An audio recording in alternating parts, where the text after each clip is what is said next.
STORY 역사는 종종 돌과 문자로 기록된다고들 합니다. 하지만 인류의 가장 충격적인 진실이 사실은 깊고 고요한 바닷속에 잠들어 있다면 어떨까요? 지금으로부터 2600년 전의 난파선에서 우리가 18세기에 들어서야 겨우 재발견한 기술로 만들어진 금속이 발견되었다면 여러분은 어떻게 생각하시겠습니까? 고대 세계 그 어디에서도 이토록 경이로운 기술적 기적을 행할 수 있었던 용광로나 장인의 흔적은 단 하나도 존재하지 않습니다. 이 미스터리한 금속 주괴는 철학자 플라톤이 잃어버린 대륙 아틀란티스의 신전을 뒤덮었다고 묘사한 전설의 금속, 오리칼쿰과 어떤 관련이 있는 것일까요? 그리고 무엇보다 우리 세기의 가장 충격적인 고고학적 발견 중 하나가 어째서 이토록 빠르게 언론과 학계에 설명할 수 없는 침묵 속으로 사라져야만 했을까요? 오늘 우리는 단순한 신화가 아닌 기존의 역사를 뒤흔드는 물질적 증거에 대해 이야기하려 합니다. 과학과 미스터리, 그리고 잃어버린 지식 사이를 넘나드는 깊은 탐사가 될 것입니다. 지식을 나누는 것은 세상을 밝히는 아름다운 등불과 같습니다. 저희의 이야기에 귀 기울여주시는 여러분의 좋아요와 구독은 저희가 잊혀진 역사의 조각들을 계속해서 찾아 나서는 여정에 가장 큰 힘이 되어줍니다. 여러분의 삶에 지혜의 빛이 함께하기를 기원하며 이제 시작하겠습니다. 바다는 보존하지 않습니다. 바다는 그저 숨길 뿐입니다. 배를 삼키고 금속을 부식시키며 모든 이야기를 산산조각 내어 모래로 되돌립니다. 바다가 심해의 진흙 속에 봉인하는 보물 하나마다 그 소리 없는 분노에 의해 영원히 지워지는 이야기는 수천에 이릅니다. 하지만 때로는 수세기의 망각 끝에 바다는 하나의 조각을 되돌려주기로 결심합니다. 잊혀진 시대로부터 보내온 병 속에 담긴 편지처럼 말입니다. 2015년 이탈리아 시칠리아 섬의 젤라 해안. 바다는 그 누구도 읽을 준비가 되어 있지 않았던 하나의 메시지를 돌려주었습니다. 고대 난파선에서 인양된 것은 흔한 항아리나 도자기가 아니었습니다. 그것은 그 어떤 바다도 드러낸 적 없었던 훨씬 더 깊은 과거로부터 온 불가능한 화물이었습니다. 해안에서 약 300m, 수심 3m가 채 안 되는 얕은 바닷속에 아주 오래된 배의 잔해가 흩어져 있었습니다. 이 배는 기원전 6세기경 고대 그리스의 아르카익 시대에 활동하던 상선으로 추정됩니다. 지중해의 항로가 식민지 개척자, 상인, 그리고 와인과 기름, 금속과 도자기를 교역하던 뱃사람들로 붐비던 시절이었죠. 시칠리아 해양감독청은 고고학자 세바스티아노 투사의 지휘 아래 음파 탐지기와 탐사 잠수, 체계적인 조사를 통해 이 유적의 위치를 특정했습니다. 하지만 그 하이디에서 모습을 드러낸 것은 다이나 항아리가 아니었습니다. 그것은 육중하고 불규칙한 형태의 금속 주개, 즉 인곶이었습니다. 수세기의 해양 퇴적물에 뒤덮여 있었지만 그 형태는 여전히 알아볼 수 있었죠. 색깔은 기묘했습니다. 산화된 구리빛과 고대 황금의 반사가 뒤섞인 듯한 빛깔이었습니다. 처음 고고학자들은 청동을 떠올렸습니다. 고대 세계의 가장 대표적인 합금이니까요. 하지만 무언가 석연치 않았습니다. 주괴의 형태는 일반적인 주조용 인곶의 표준적인 모양이 아니었고 무게는 지나치게 무거웠으며 밀도 또한 비정상적이었습니다. 결국 연구팀은 성분 분석을 의뢰했고 그 결과는 누구도 예상치 못한 것이었습니다. 이 주괴들은 구리와 아연으로 구성되어 있었고 납, 니켈, 철과 같은 다른 원소들이 미량 포함되어 있었습니다. 이는 우연히 만들어진 것이 아니라 의도적인 공정을 통해 생산된 인공합금이라는 뜻이었습니다. 문제는 이 합금이 고대 세계의 존재에서는 안 된다는 것이었습니다. 바로 여기서부터 거대한 미스터리가 시작됩니다. 실험실에서 금속 성분 분석 결과를 발표했을 때 학계의 놀라움은 엄청났습니다. 주괴들은 구리 7,580%, 아연 1,520%의 비율로 구성되어 있었고 미량의 철, 니켈, 납이 포함된 합금이었습니다. 이는 자연적인 합금이 아니라 정교하고 의도적인 생산품임을 명백히 증명하는 것이었죠. 진짜 문제는 여기에 있습니다. 이와 같은 합금, 특히 이렇게 높은 비율의 아연을 포함하는 합금을 만들기 위해서는 고도의 열제어 기술과 화학적 지식이 필요합니다. 아연은 끓는 점이 매우 낮은 금속입니다. 섭씨 약 907도에서 증발해버리는데 이는 구리의 녹는 점인 섭씨 1085도보다 훨씬 낮은 온도입니다. 다시 말해 기원전 6세기의 기술로 전통적인 용광로에 구리와 아연 광석을 함께 넣고 녹였다면 아연은 구리와 섞이기도 전에 전부 기체로 증발하여 허공으로 사라져 버렸을 것입니다. 물론 약 500년 후 로마인들이 오리칼쿰이라 불렀던 비슷한 합금을 만들었다고 반박할 수도 있습니다. 그들은 시멘테이션이라는 독창적인 방법을 사용했습니다. 구리를 아연 광석인 칼라민과 함께 가열하여 증발하는 아연 증기를 구리가 흡수하게 만드는 방식이었죠. 하지만 이는 간접적인 공정이라 제어가 매우 어려웠고 최종 합금의 품질은 종종 일정하지 않았습니다. 그러나 젤라에서 발견된 주괴들의 품질은 놀라울 정도로 일정하고 균일했습니다. 이는 거의 현대적인 수준의 공정 제어를 시사하는 품질이었습니다. 고대 세계에서는 극히 드물었고 오직 산업적인 야금술이 등장한 후에야 보편화될 수 있었던 수준의 기술이었죠. 따라서 진짜 질문은 누가 로마인들보다 먼저 이 주괴를 만들었는가가 아닙니다. 어떻게 그런 기술이 없다고 믿었던 시대에 이토록 발전된 야금 지식이 존재할 수 있었는가, 그리고 그 이후 수세기 동안 그토록 높은 수준의 기술은 역사의 무대에서 완벽하게 사라져 버렸는가 하는 것입니다. 우리에겐 단서가 없는 듯 보입니다. 어떤 고대 문헌도 이 기술을 묘사하지 않으며 지중해의 다른 어떤 고고학 유적지에서도 이와 유사한 합금은 발견된 적이 없습니다. 하지만 39개의 주괴는 분명히 존재하며 발견되었고 주류 역사가 설명하지 못하는 무언가를 우리 눈앞에 증명하고 있습니다. 어쩌면 그 해답은 사라진 것이 아닐지도 모릅니다. 단지 다른 곳에 숨겨져 있을 뿐입니다. 과학의 기록 보관소가 아니라 바로 신화의 기록 보관소예요. 왜냐하면 이 불가능한 금속에 대해 신화는 언제나 하나의 이름을 가지고 있었기 때문입니다. 과학적 분석을 통해 상당한 비율의 아연이 확인되고 주괴의 구성이 의도적이고 균일하다는 사실이 밝혀지자 연구팀 내부에서는 거의 두려움과 함께 하나의 고대 단어가 조심스럽게 언급되기 시작했습니다. 학계에서는 입에 담기조차 꺼려지는 단어였죠. 그 단어는 신화와 철학, 그리고 단 한 명의 저명한 인물, 바로 플라톤으로부터 직접 전해져 내려온 것이었습니다. 그 단어는 바로 오리칼쿰이었습니다.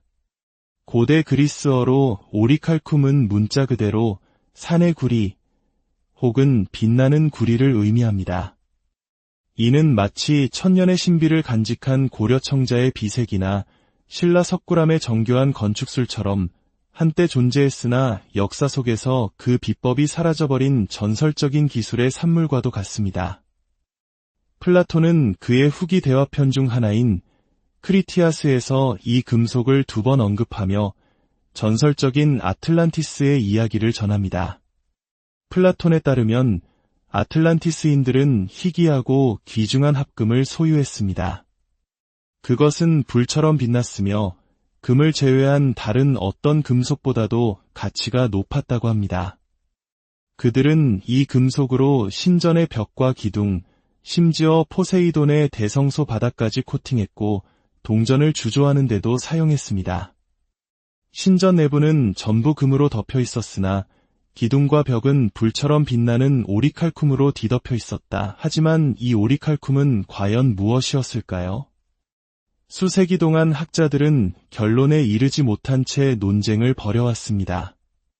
어떤 이들은 이를 구리에 대한 시적인 표현으로 해석했고, 다른 이들은 플라톤이 신화의 구체성을 부여하기 위해 창조한 상징적이고 상상 속의 합금이라고 생각했습니다. 하지만 진실은 2015년 이전까지 그 누구도 오리칼쿰이라고 확실하게 식별할 수 있는 것을 발견한 적이 없다는 것입니다. 그러나 젤라의 주괴는 플라톤의 묘사와 불안할 정도로 일치합니다.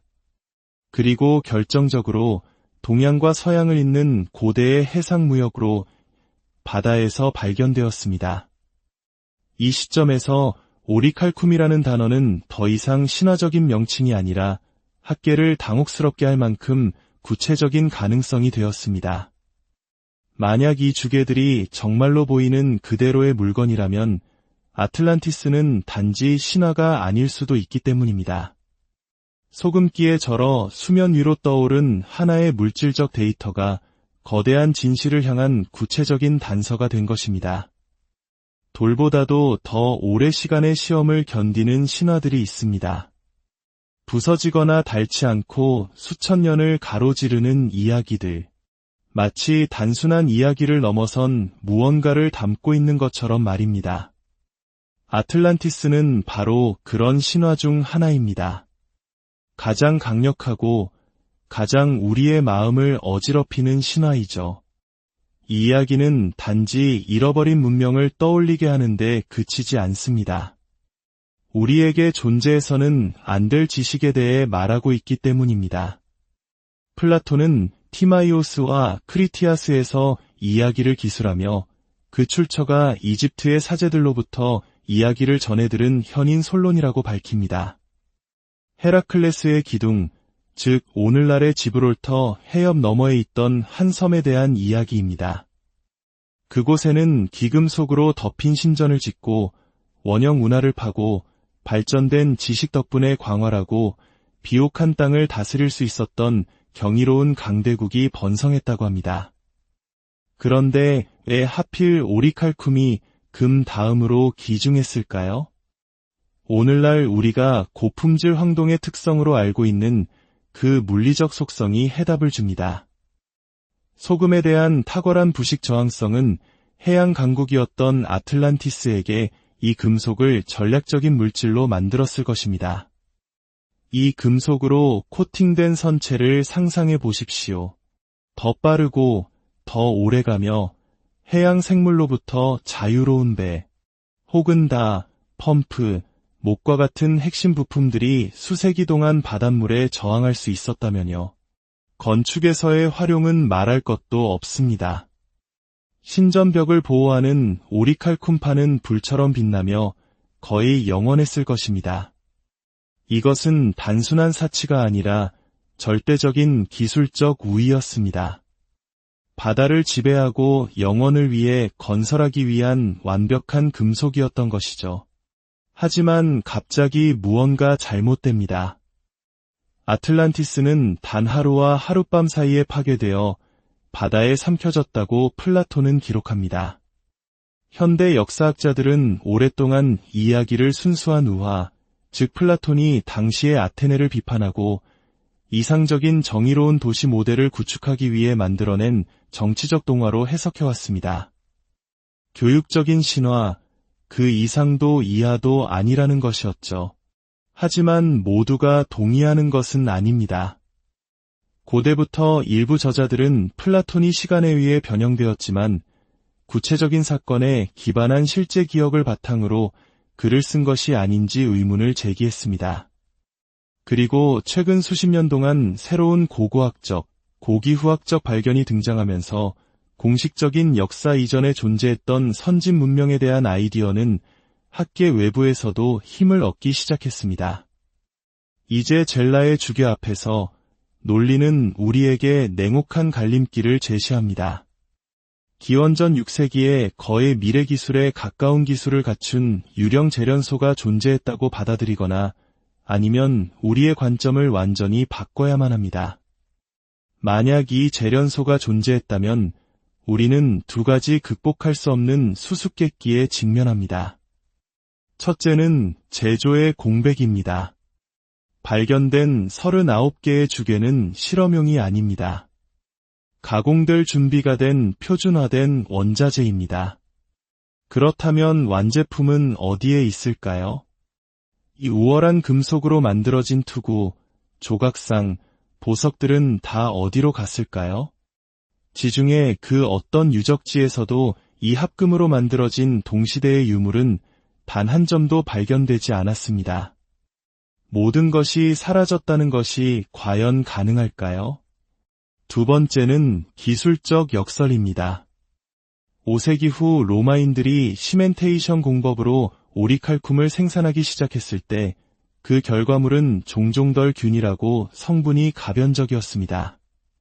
하지만 젤라의 주괴들은 놀라운 균일성을 보여줍니다. 이는 현대의 주조 공장에 이르러서야 다시 발견될 수 있었던 수준의 품질입니다. 우연이나 미지의 외래 출처와 같은 어떤 전통적인 설명도 이 두 가지 역설을 해결하지 못합니다. 하지만 우리가 관점을 바꾼다면 모든 것이 이치에 맞기 시작합니다. 만약 난파선의 화물이 동시대의 생산품이 아니라 난파될 당시에도 이미 고대 유물이었던 발견물이었다고 가정해 봅시다. 그러면 퍼즐 조각들이 제자리를 찾아갑니다. 이 시나리오에서는 찾아야 할 유령 재련소가 없습니다. 그것을 만들 지식은 이미 오래전에 사라졌기 때문에 동시대의 완제품도 존재하지 않습니다. 로마인들과의 기술 격차는 저절로 설명됩니다. 그들은 기억에서 사라진 무언가를 재발명하려고 애쓰고 있었던 것입니다. 그렇게 되면 젤라의 화물은 단순한 상품보다 훨씬 더 심오한 것이 됩니다. 그것은 이전 문명의 파편, 잊혀진 신전의 폐허나 보이지 않는 문화에 속했던 성지에서 회수된 유산이 됩니다. 우리가 이제 겨우 이해하기 시작한 과학을 소유했던 바로 그 문화의 유산 말입니다. 초기의 흥분이 가라앉은 후 젤라 주교에 대한 소식은 빠르게 침묵 속으로 빠져들었습니다. 신문 헤드라인은 사라졌고 다큐멘터리는 초기 가설 단계에서 멈췄으며 오리칼쿰으로 추정되는 이 금속에 대한 이야기는 더 이상 나오지 않았습니다. 하지만 그 역설은 바로 거기 우리 모두의 눈앞에 있습니다. 젤라 고고학 박물관에 가면 누구나 볼 수 있습니다. 주괴들은 여전히 그곳에 전시되어 있고 보존되어 있지만 과학적으로는 외면당하고 있습니다. 플라톤은 아틀란티스가 자신의 시대보다 9,000년 전, 즉 지금으로부터 약 11,500년 전에 파괴된 문명이라고 말했습니다. 이 시기는 마지막 빙하기의 끝, 그리고 영거 드라이아스로 알려진 미스터리한 사건과 놀라울 정도로 일치합니다. 영거 드라이아스는 급격한 기후격변, 전 지구적 규모의 홍수와 파괴가 있었던 시기입니다. 오랫동안 비주류 연구자들과 독립고고학자들은 그 시대에 무언가 거대한 것이 사라졌다고 가정해왔습니다. 하나의 문명, 하나의 지식, 하나의 학문체계가 산산조각 난 후 그 파편들이 전설, 신화, 그리고 어쩌면 실제 유물의 형태로 살아남았다는 것입니다. 어쩌면 우리는 동심원 구조의 성벽과 황금비 신전이 있는 수중 도시를 결코 찾지 못할지도 모릅니다. 하지만 그럴 필요가 없을지도 모릅니다. 때로는 단 하나의 파편, 잘못된 장소에 있는 불가능한 물건 하나, 존재해서는 안 될 금속 하나면 충분하기 때문입니다. 그리고 이 파편들이 수면 위로 떠올랐을 때 우리는 더 이상 아무것도 아닌 척할 수 없습니다. 우리는 지금 역사의 거대한 갈림길에 서 있습니다. 젤라의 주괴들은 우리에게 묻고 있습니다. 이 증거를 그저 설명할 수 없는 예외로 치부하고 편안한 기존의 역사관에 머물 것인가? 아니면 우리가 알고 있던 인류 역사의 근간 자체를 다시 생각할 용기를 낼 것인가? 그 선택은 이제 우리의 몫입니다. STORY 역사는 종종 돌과 문자로 기록된다고들 합니다. 하지만 인류의 가장 충격적인 진실이 사실은 깊고 고요한 바닷속에 잠들어 있다면 어떨까요? 지금으로부터 2600년 전의 난파선에서 우리가 18세기에 들어서야 겨우 재발견한 기술로 만들어진 금속이 발견되었다면 여러분은 어떻게 생각하시겠습니까? 고대 세계 그 어디에서도 이토록 경이로운 기술적 기적을 행할 수 있었던 용광로나 장인의 흔적은 단 하나도 존재하지 않습니다. 이 미스터리한 금속 주괴는 철학자 플라톤이 잃어버린 대륙 아틀란티스의 신전을 뒤덮었다고 묘사한 전설의 금속, 오리칼쿰과 어떤 관련이 있는 것일까요? 그리고 무엇보다 우리 세기의 가장 충격적인 고고학적 발견 중 하나가 어째서 이토록 빠르게 언론과 학계에 설명할 수 없는 침묵 속으로 사라져야만 했을까요? 오늘 우리는 단순한 신화가 아닌 기존의 역사를 뒤흔드는 물질적 증거에 대해 이야기하려 합니다. 과학과 미스터리, 그리고 잃어버린 지식 사이를 넘나드는 깊은 탐사가 될 것입니다. 지식을 나누는 것은 세상을 밝히는 아름다운 등불과 같습니다. 저희의 이야기에 귀 기울여주시는 여러분의 좋아요와 구독은 저희가 잊혀진 역사의 조각들을 계속해서 찾아 나서는 여정에 가장 큰 힘이 되어줍니다. 여러분의 삶에 지혜의 빛이 함께하기를 기원하며 이제 시작하겠습니다. 바다는 보존하지 않습니다. 바다는 그저 숨길 뿐입니다. 배를 삼키고 금속을 부식시키며 모든 이야기를 산산조각 내어 모래로 되돌립니다. 바다가 심해의 진흙 속에 봉인하는 보물 하나마다 그 소리 없는 분노에 의해 영원히 지워지는 이야기는 수천에 이릅니다. 하지만 때로는 수세기의 망각 끝에 바다는 하나의 조각을 되돌려주기로 결심합니다. 잊혀진 시대로부터 보내온 병 속에 담긴 편지처럼 말입니다.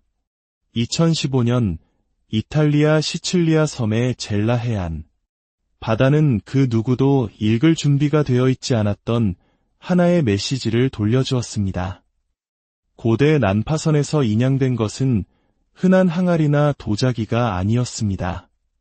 그것은 그 어떤 바다도 드러낸 적 없었던 훨씬 더 깊은 과거로부터 온 불가능한 화물이었습니다. 해안에서 약 300m, 수심 3m가 채 안 되는 얕은 바닷속에 아주 오래된 배의 잔해가 흩어져 있었습니다. 이 배는 기원전 6세기경 고대 그리스의 아르카익 시대에 활동하던 상선으로 추정됩니다. 지중해의 항로가 식민지 개척자, 상인, 그리고 와인과 기름, 금속과 도자기를 교역하던 뱃사람들로 붐비던 시절이었죠. 시칠리아 해양감독청은 고고학자 세바스티아노 투사의 지휘 아래 음파 탐지기와 탐사 잠수, 체계적인 조사를 통해 이 유적의 위치를 특정했습니다. 하지만 그 하이디에서 모습을 드러낸 것은 바위나 항아리가 아니었습니다. 그것은 육중하고 불규칙한 형태의 금속 주괴, 즉 인곳이었습니다. 수세기의 해양 퇴적물에 뒤덮여 있었지만 그 형태는 여전히 알아볼 수 있었죠. 색깔은 기묘했습니다. 산화된 구리빛과 고대 황금의 반사가 뒤섞인 듯한 빛깔이었습니다. 처음 고고학자들은 청동을 떠올렸습니다. 고대 세계의 가장 대표적인 합금이니까요. 하지만 무언가 석연치 않았습니다. 주괴의 형태는 일반적인 주조용 인곳의 표준적인 모양이 아니었고 무게는 지나치게 무거웠으며 밀도 또한 비정상적이었습니다. 결국 연구팀은 성분 분석을 의뢰했고 그 결과는 누구도 예상치 못한 것이었습니다. 이 주괴들은 구리와 아연으로 구성되어 있었고 납, 니켈, 철과 같은 다른 원소들이 미량 포함되어 있었습니다. 이는 우연히 만들어진 것이 아니라 의도적인 공정을 통해 생산된 인공합금이라는 뜻이었습니다. 문제는 이 합금이 고대 세계의 존재에서는 안 된다는 것이었습니다. 바로 여기서부터 거대한 미스터리가 시작됩니다. 실험실에서 금속 성분 분석 결과를 발표했을 때 학계의 놀라움은 엄청났습니다. 주계들은 구리 7,580%, 아연 1,520%의 비율로 구성되어 있었고 미량의 철, 니켈, 납이 포함된 합금이었습니다. 이는 자연적인 합금이 아니라 정교하고 의도적인 생산품임을 명백히 증명하는 것이었죠. 진짜 문제는 여기에 있습니다. 이와 같은 합금, 특히 이렇게 높은 비율의 아연을 포함하는 합금을 만들기 위해서는 고도의 열 제어 기술과 화학적 지식이 필요합니다. 아연은 끓는 점이 매우 낮은 금속입니다.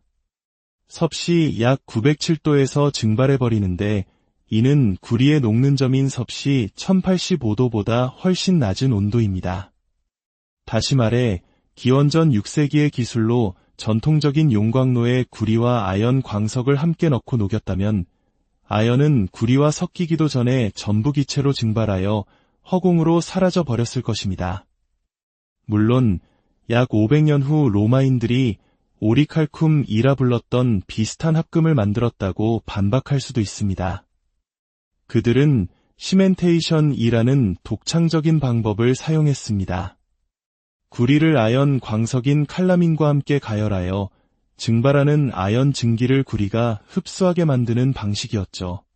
하지만 이는 간접적인 공정이라 제어가 매우 어려웠고 최종 합금의 품질은 종종 일정하지 않았습니다. 그러나 젤라에서 발견된 주계들의 품질은 놀라울 정도로 일정하고 균일했습니다. 이는 거의 현대적인 수준의 공정 제어를 시사하는 품질이었습니다. 고대 세계에서는 극히 드물었고 오직 산업적인 야금술이 등장한 후에야 보편화될 수 있었던 수준의 기술이었죠. 따라서 진짜 질문은 누가 로마인들보다 먼저 이 주계를 만들었는가가 아닙니다. 어떻게 그런 기술이 없다고 믿었던 시대에 이토록 발전된 야금 지식이 존재할 수 있었는가? 그리고 그 이후 수세기 동안 그토록 높은 수준의 기술은 역사의 무대에서 완벽하게 사라져 버렸는가 하는 것입니다. 우리에겐 단서가 없는 듯 보입니다. 어떤 고대 문헌도 이 기술을 묘사하지 않으며 지중해의 다른 어떤 고고학 유적지에서도 이와 유사한 합금은 발견된 적이 없습니다. 하지만 39개의 주계는 분명히 존재하며 발견되었고 주류 역사가 설명하지 못하는 무언가를 우리 눈앞에 증명하고 있습니다. 어쩌면 그 해답은 사라진 것이 아닐지도 모릅니다. 단지 다른 곳에 숨겨져 있을 뿐입니다. 과학의 기록 보관소가 아니라 바로 신화의 기록 보관소예요. 왜냐하면 이 불가능한 금속에 대해 신화는 언제나 하나의 이름을 가지고 있었기 때문입니다. 과학적 분석을 통해 상당한 비율의 아연이 확인되고 주교의 구성이 의도적이고 균일하다는 사실이 밝혀지자 연구팀 내부에서는 거의 두려움과 함께 하나의 고대 단어가 조심스럽게 언급되기 시작했습니다. 학계에서는 입에 담기조차 꺼려지는 단어였죠. 그 단어는 신화와 철학, 그리고 단 한 명의 저명한 인물, 바로 플라톤으로부터 직접 전해져 내려온 것이었습니다. 그 단어는 바로 오리칼쿰이었습니다. 고대 그리스어로 오리칼쿰은 문자 그대로 산의 구리 혹은 빛나는 구리를 의미합니다. 이는 마치 천년의 신비를 간직한 고려 청자의 비색이나 신라 석굴암의 정교한 건축술처럼 한때 존재했으나 역사 속에서 그 비법이 사라져버린 전설적인 기술의 산물과도 같습니다.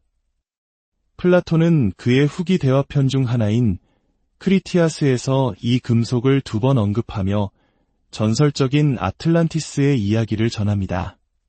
플라톤에 따르면 아틀란티스인들은 희귀하고 귀중한 합금을 소유했습니다. 그것은 불처럼 빛났으며 금을 제외한 다른 어떤 금속보다도 가치가 높았다고 합니다. 그들은 이 금속으로 신전의 벽과 기둥, 심지어 포세이돈의 대성소 바닥까지 코팅했고 동전을 주조하는 데도 사용했습니다. 신전 내부는 전부 금으로 덮여 있었으나 기둥과 벽은 불처럼 빛나는 오리칼쿰으로 뒤덮여 있었다. 하지만 이 오리칼쿰은 과연 무엇이었을까요? 수세기 동안 학자들은 결론에 이르지 못한 채 논쟁을 벌여왔습니다. 어떤 이들은 이를 구리에 대한 시적인 표현으로 해석했고, 다른 이들은 플라톤이 신화의 구체성을 부여하기 위해 창조한 상징적이고 상상 속의 합금이라고 생각했습니다. 하지만 진실은 2015년 이전까지 그 누구도 오리칼쿰이라고 확실하게 식별할 수 있는 것을 발견한 적이 없다는 것입니다. 그러나 젤라의 주괴는 플라톤의 묘사와 불안할 정도로 일치합니다. 그리고 결정적으로 동양과 서양을 잇는 고대의 해상무역으로 바다에서 발견되었습니다. 이 시점에서 오리칼쿰이라는 단어는 더 이상 신화적인 명칭이 아니라 학계를 당혹스럽게 할 만큼 구체적인 가능성이 되었습니다. 만약 이 주괴들이 정말로 보이는 그대로의 물건이라면 아틀란티스는 단지 신화가 아닐 수도 있기 때문입니다. 소금기에 절어 수면 위로 떠오른 하나의 물질적 데이터가 거대한 진실을 향한 구체적인 단서가 된 것입니다. 돌보다도 더 오래 시간의 시험을 견디는 신화들이 있습니다. 부서지거나 닳지 않고 수천 년을 가로지르는 이야기들. 마치 단순한 이야기를 넘어선 무언가를 담고 있는 것처럼 말입니다. 아틀란티스는 바로 그런 신화 중 하나입니다. 가장 강력하고 가장 우리의 마음을 어지럽히는 신화이죠. 이 이야기는 단지 잃어버린 문명을 떠올리게 하는데 그치지 않습니다. 우리에게 존재해서는 안 될 지식에 대해 말하고 있기 때문입니다. 플라톤은 티마이오스와 크리티아스에서 이야기를 기술하며 그 출처가 이집트의 사제들로부터 이야기를 전해들은 현인 솔론이라고 밝힙니다. 헤라클레스의 기둥, 즉 오늘날의 지브롤터 해협 너머에 있던 한 섬에 대한 이야기입니다. 그곳에는 기금속으로 덮인 신전을 짓고 원형 운하를 파고 발전된 지식 덕분에 광활하고 비옥한 땅을 다스릴 수 있었던 경이로운 강대국이 번성했다고 합니다. 그런데 왜 하필 오리칼쿰이 금 다음으로 기중했을까요? 오늘날 우리가 고품질 황동의 특성으로 알고 있는 그 물리적 속성이 해답을 줍니다. 소금에 대한 탁월한 부식 저항성은 해양 강국이었던 아틀란티스에게 이 금속을 전략적인 물질로 만들었을 것입니다. 이 금속으로 코팅된 선체를 상상해 보십시오. 더 빠르고 더 오래가며 해양 생물로부터 자유로운 배, 혹은 다 펌프, 목과 같은 핵심 부품들이 수세기 동안 바닷물에 저항할 수 있었다면요. 건축에서의 활용은 말할 것도 없습니다. 신전벽을 보호하는 오리칼쿰판은 불처럼 빛나며 거의 영원했을 것입니다. 이것은 단순한 사치가 아니라 절대적인 기술적 우위였습니다. 바다를 지배하고 영원을 위해 건설하기 위한 완벽한 금속이었던 것이죠. 하지만 갑자기 무언가 잘못됩니다. 아틀란티스는 단 하루와 하룻밤 사이에 파괴되어 바다에 삼켜졌다고 플라톤은 기록합니다. 현대 역사학자들은 오랫동안 이야기를 순수한 우화, 즉 플라톤이 당시의 아테네를 비판하고 이상적인 정의로운 도시 모델을 구축하기 위해 만들어낸 정치적 동화로 해석해왔습니다. 교육적인 신화, 그 이상도 이하도 아니라는 것이었죠. 하지만 모두가 동의하는 것은 아닙니다. 고대부터 일부 저자들은 플라톤이 시간에 의해 변형되었지만 구체적인 사건에 기반한 실제 기억을 바탕으로 글을 쓴 것이 아닌지 의문을 제기했습니다. 그리고 최근 수십 년 동안 새로운 고고학적, 고기후학적 발견이 등장하면서 공식적인 역사 이전에 존재했던 선진 문명에 대한 아이디어는 학계 외부에서도 힘을 얻기 시작했습니다. 이제 젤라의 주괴 앞에서 논리는 우리에게 냉혹한 갈림길을 제시합니다. 기원전 6세기에 거의 미래 기술에 가까운 기술을 갖춘 유령 재련소가 존재했다고 받아들이거나 아니면 우리의 관점을 완전히 바꿔야만 합니다. 만약 이 재련소가 존재했다면 우리는 두 가지 극복할 수 없는 수수께끼에 직면합니다. 첫째는 제조의 공백입니다. 발견된 39개의 주괴는 실험용이 아닙니다. 가공될 준비가 된 표준화된 원자재입니다. 그렇다면 완제품은 어디에 있을까요? 이 우월한 금속으로 만들어진 투구, 조각상, 보석들은 다 어디로 갔을까요? 지중해 그 어떤 유적지에서도 이 합금으로 만들어진 동시대의 유물은 단 한 점도 발견되지 않았습니다. 모든 것이 사라졌다는 것이 과연 가능할까요?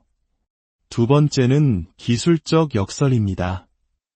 5세기 후 로마인들이 시멘테이션 공법으로 오리칼쿰을 생산하기 시작했을 때 그 결과물은 종종 덜 균일하고 성분이 가변적이었습니다.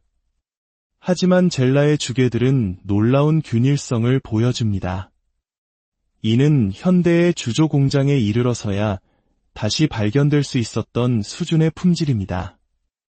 우연이나 미지의 외래 출처와 같은 어떤 전통적인 설명도 이 두 가지 역설을 해결하지 못합니다. 하지만 우리가 관점을 바꾼다면 모든 것이 이치에 맞기 시작합니다. 만약 난파선의 화물이 동시대의 생산품이 아니라 난파될 당시에도 이미 고대 유물이었던 발견물이었다고 가정해 봅시다. 그러면 퍼즐 조각들이 제자리를 찾아갑니다. 이 시나리오에서는 찾아야 할 유령 재련소가 없습니다. 그것을 만들 지식은 이미 오래전에 사라졌기 때문에 동시대의 완제품도 존재하지 않습니다. 로마인들과의 기술 격차는 저절로 설명됩니다. 그들은 기억에서 사라진 무언가를 재발명하려고 애쓰고 있었던 것입니다. 그렇게 되면 젤라의 화물은 단순한 상품보다 훨씬 더 심오한 것이 됩니다. 그것은 이전 문명의 파편, 잊혀진 신전의 폐허나 보이지 않는 문화에 속했던 성지에서 회수된 유산이 됩니다. 우리가 이제 겨우 이해하기 시작한 과학을 소유했던 바로 그 문화의 유산 말입니다.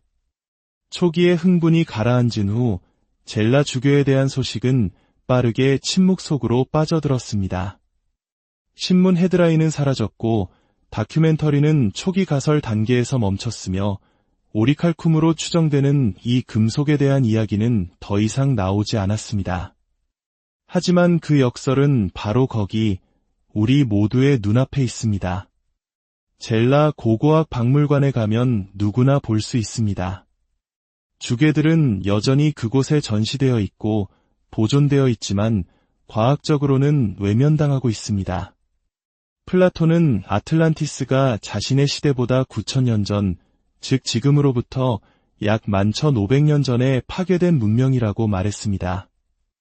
이 시기는 마지막 빙하기의 끝, 그리고 영거 드라이아스로 알려진 미스터리한 사건과 놀라울 정도로 일치합니다.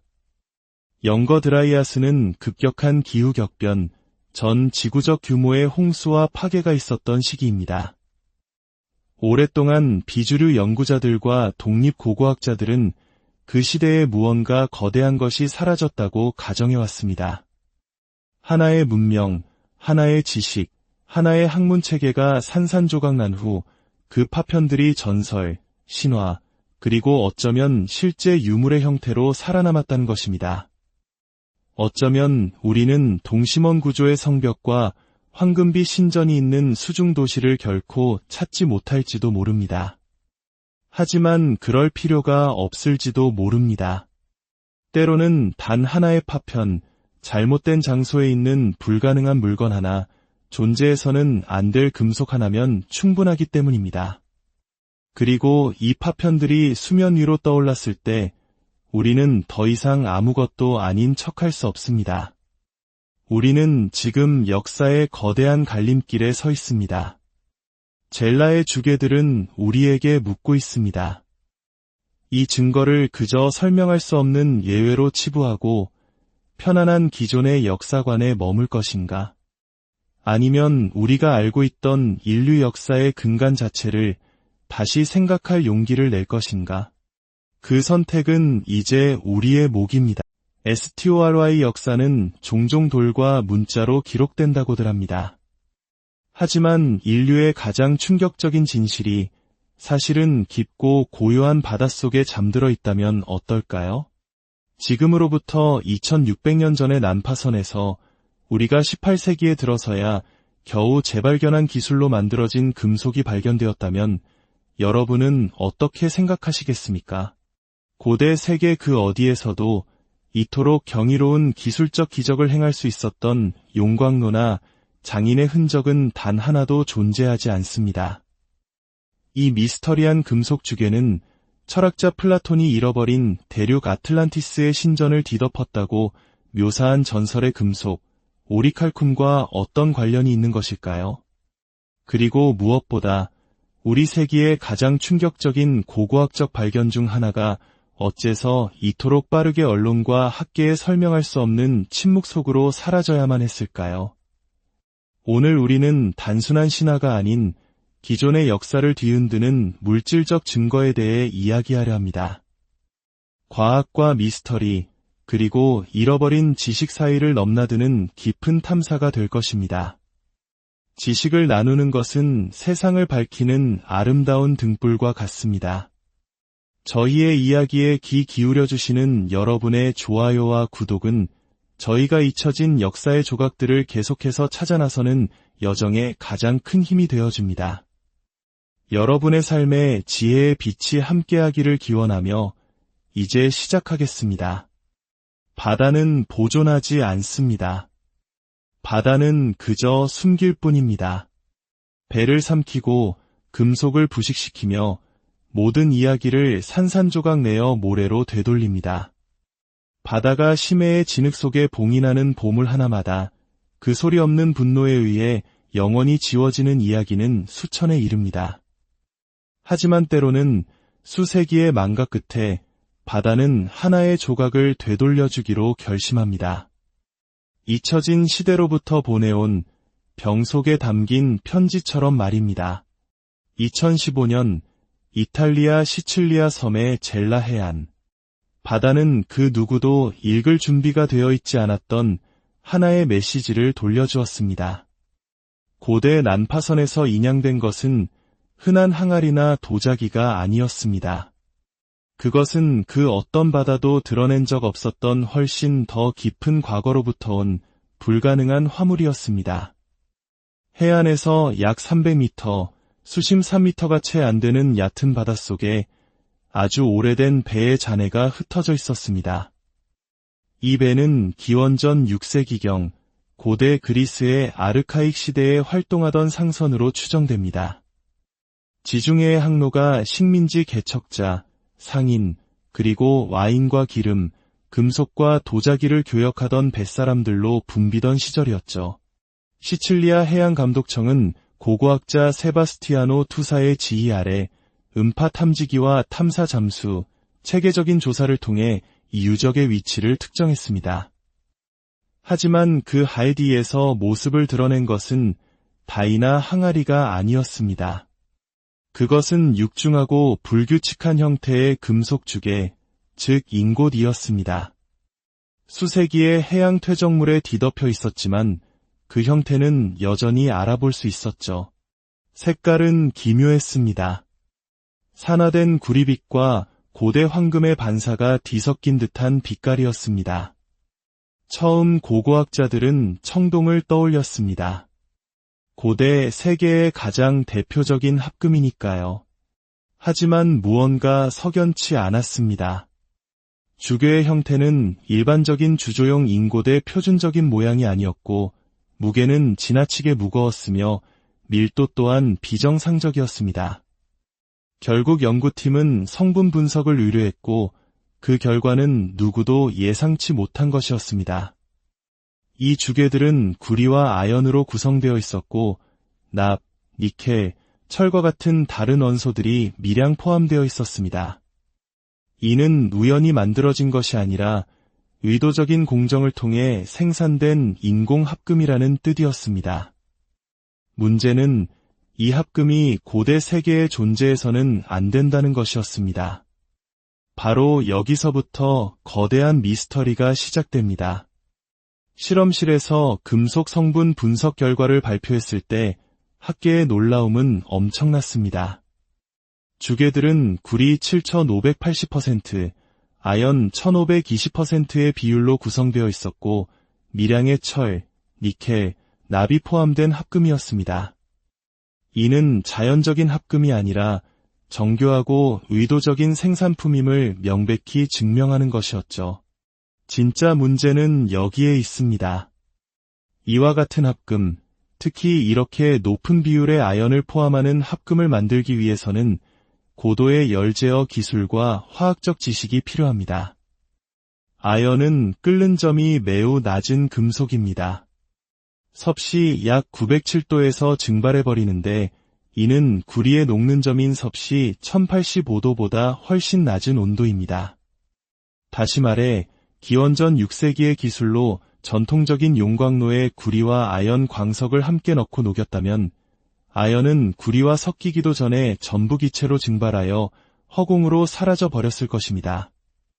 물론 약 500년 후 로마인들이 오리칼쿰이라 불렀던 비슷한 합금을 만들었다고 반박할 수도 있습니다. 그들은 시멘테이션이라는 독창적인 방법을 사용했습니다.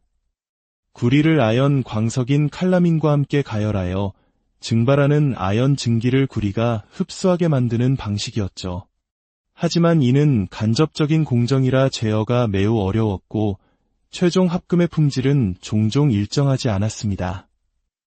그러나 젤라에서 발견된 주괴들의 품질은 놀라울 정도로 일정하고 균일했습니다. 이는 거의 현대적인 수준의 공정 제어를 시사하는 품질이었습니다. 고대 세계에서는 극히 드물었고 오직 산업적인 야금술이 등장한 후에야 보편화될 수 있었던 수준의 기술이었죠. 따라서 진짜 질문은 누가 로마인들보다 먼저 이 주괴를 만들었는가가 아닙니다. 어떻게 그런 기술이 없다고 믿었던 시대에 이토록 발전된 야금 지식이 존재할 수 있었는가? 그리고 그 이후 수세기 동안 그토록 높은 수준의 기술은 역사의 무대에서 완벽하게 사라져 버렸는가 하는 것입니다. 우리에겐 단서가 없는 듯 보입니다. 어떤 고대 문헌도 이 기술을 묘사하지 않으며 지중해의 다른 어떤 고고학 유적지에서도 이와 유사한 합금은 발견된 적이 없습니다. 하지만 39개의 주괴는 분명히 존재하며 발견되었고 주류 역사가 설명하지 못하는 무언가를 우리 눈앞에 증명하고 있습니다. 어쩌면 그 해답은 사라진 것이 아닐지도 모릅니다. 단지 다른 곳에 숨겨져 있을 뿐입니다. 과학의 기록 보관소가 아니라 바로 신화의 기록 보관소예요. 왜냐하면 이 불가능한 금속에 대해 신화는 언제나 하나의 이름을 가지고 있었기 때문입니다. 과학적 분석을 통해 상당한 비율의 아연이 확인되고 주괴의 구성이 의도적이고 균일하다는 사실이 밝혀지자 연구팀 내부에서는 거의 두려움과 함께 하나의 고대 단어가 조심스럽게 언급되기 시작했습니다. 학계에서는 입에 담기조차 꺼려지는 단어였죠. 그 단어는 신화와 철학, 그리고 단 한 명의 저명한 인물, 바로 플라톤으로부터 직접 전해져 내려온 것이었습니다. 그 단어는 바로 오리칼쿰이었습니다. 고대 그리스어로 오리칼쿰은 문자 그대로 산의 구리 혹은 빛나는 구리를 의미합니다. 이는 마치 천년의 신비를 간직한 고려 청자의 비색이나 신라 석굴암의 정교한 건축술처럼 한때 존재했으나 역사 속에서 그 비법이 사라져버린 전설적인 기술의 산물과도 같습니다. 플라톤은 그의 후기 대화편 중 하나인 크리티아스에서 이 금속을 2번 언급하며 전설적인 아틀란티스의 이야기를 전합니다. 플라톤에 따르면 아틀란티스인들은 희귀하고 귀중한 합금을 소유했습니다. 그것은 불처럼 빛났으며 금을 제외한 다른 어떤 금속보다도 가치가 높았다고 합니다. 그들은 이 금속으로 신전의 벽과 기둥, 심지어 포세이돈의 대성소 바닥까지 코팅했고 동전을 주조하는 데도 사용했습니다. 신전 내부는 전부 금으로 덮여 있었으나 기둥과 벽은 불처럼 빛나는 오리칼쿰으로 뒤덮여 있었다. 하지만 이 오리칼쿰은 과연 무엇이었을까요? 수세기 동안 학자들은 결론에 이르지 못한 채 논쟁을 벌여왔습니다. 어떤 이들은 이를 구리에 대한 시적인 표현으로 해석했고, 다른 이들은 플라톤이 신화의 구체성을 부여하기 위해 창조한 상징적이고 상상 속의 합금이라고 생각했습니다. 하지만 진실은 2015년 이전까지 그 누구도 오리칼쿰이라고 확실하게 식별할 수 있는 것을 발견한 적이 없다는 것입니다. 그러나 젤라의 주괴는 플라톤의 묘사와 불안할 정도로 일치합니다. 그리고 결정적으로 동양과 서양을 잇는 고대의 해상무역으로 바다에서 발견되었습니다. 이 시점에서 오리칼쿰이라는 단어는 더 이상 신화적인 명칭이 아니라 학계를 당혹스럽게 할 만큼 구체적인 가능성이 되었습니다. 만약 이 주괴들이 정말로 보이는 그대로의 물건이라면 아틀란티스는 단지 신화가 아닐 수도 있기 때문입니다. 소금기에 절어 수면 위로 떠오른 하나의 물질적 데이터가 거대한 진실을 향한 구체적인 단서가 된 것입니다.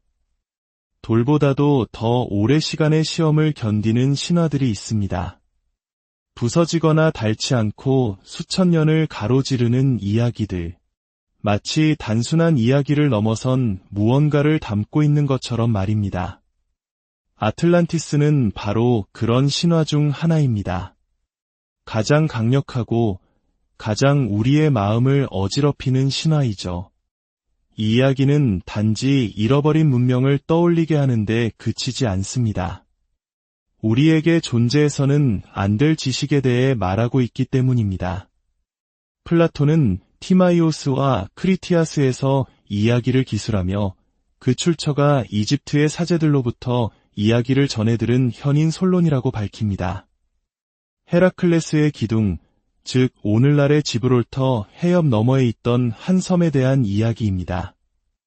그곳에는 기금속으로 덮인 신전을 짓고 원형 운하를 파고 발전된 지식 덕분에 광활하고 비옥한 땅을 다스릴 수 있었던 경이로운 강대국이 번성했다고 합니다. 그런데 왜 하필 오리칼쿰이 금 다음으로 기중했을까요? 오늘날 우리가 고품질 황동의 특성으로 알고 있는 그 물리적 속성이 해답을 줍니다. 소금에 대한 탁월한 부식 저항성은 해양 강국이었던 아틀란티스에게 이 금속을 전략적인 물질로 만들었을 것입니다. 이 금속으로 코팅된 선체를 상상해 보십시오. 더 빠르고 더 오래가며 해양 생물로부터 자유로운 배, 혹은 다 펌프, 목과 같은 핵심 부품들이 수세기 동안 바닷물에 저항할 수 있었다면요.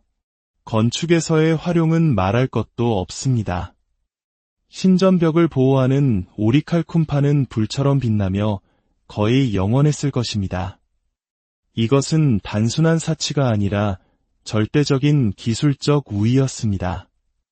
바다를 지배하고 영원을 위해 건설하기 위한 완벽한 금속이었던 것이죠. 하지만 갑자기 무언가 잘못됩니다. 아틀란티스는 단 하루와 하룻밤 사이에 파괴되어 바다에 삼켜졌다고 플라톤은 기록합니다. 현대 역사학자들은 오랫동안 이 이야기를 순수한 우화, 즉 플라톤이 당시의 아테네를 비판하고 이상적인 정의로운 도시 모델을 구축하기 위해 만들어낸 정치적 동화로 해석해왔습니다. 교육적인 신화, 그 이상도 이하도 아니라는 것이었죠. 하지만 모두가 동의하는 것은 아닙니다. 고대부터 일부 저자들은 플라톤이 시간에 의해 변형되었지만 구체적인 사건에 기반한 실제 기억을 바탕으로 글을 쓴 것이 아닌지 의문을 제기했습니다. 그리고 최근 수십 년 동안 새로운 고고학적, 고기후학적 발견이 등장하면서 공식적인 역사 이전에 존재했던 선진 문명에 대한 아이디어는 학계 외부에서도 힘을 얻기 시작했습니다. 이제 젤라의 주괴 앞에서 논리는 우리에게 냉혹한 갈림길을 제시합니다. 기원전 6세기에 거의 미래 기술에 가까운 기술을 갖춘 유령 재련소가 존재했다고 받아들이거나 아니면 우리의 관점을 완전히 바꿔야만 합니다. 만약 이 재련소가 존재했다면 우리는 두 가지 극복할 수 없는 수수께끼에 직면합니다. 첫째는 제조의 공백입니다. 발견된 39개의 주괴는 실험용이 아닙니다. 가공될 준비가 된 표준화된 원자재입니다. 그렇다면 완제품은 어디에 있을까요? 이 우월한 금속으로 만들어진 투구, 조각상, 보석들은 다 어디로 갔을까요?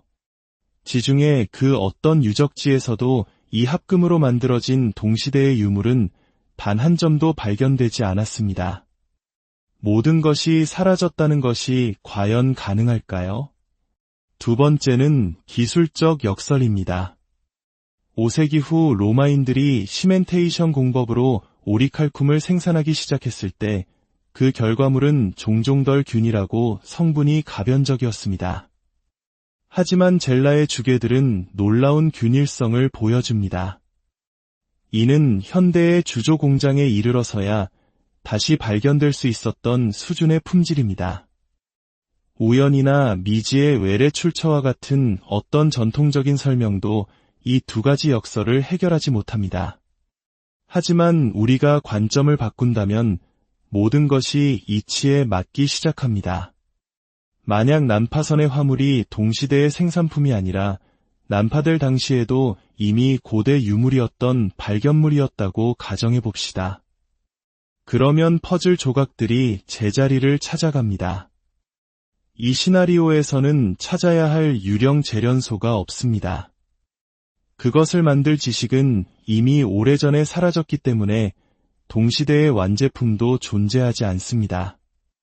로마인들과의 기술 격차는 저절로 설명됩니다. 그들은 기억에서 사라진 무언가를 재발명하려고 애쓰고 있었던 것입니다. 그렇게 되면 젤라의 화물은 단순한 상품보다 훨씬 더 심오한 것이 됩니다. 그것은 이전 문명의 파편, 잊혀진 신전의 폐허나 보이지 않는 문화에 속했던 성지에서 회수된 유산이 됩니다. 우리가 이제 겨우 이해하기 시작한 과학을 소유했던 바로 그 문화의 유산 말입니다. 초기의 흥분이 가라앉은 후 젤라 주교에 대한 소식은 빠르게 침묵 속으로 빠져들었습니다.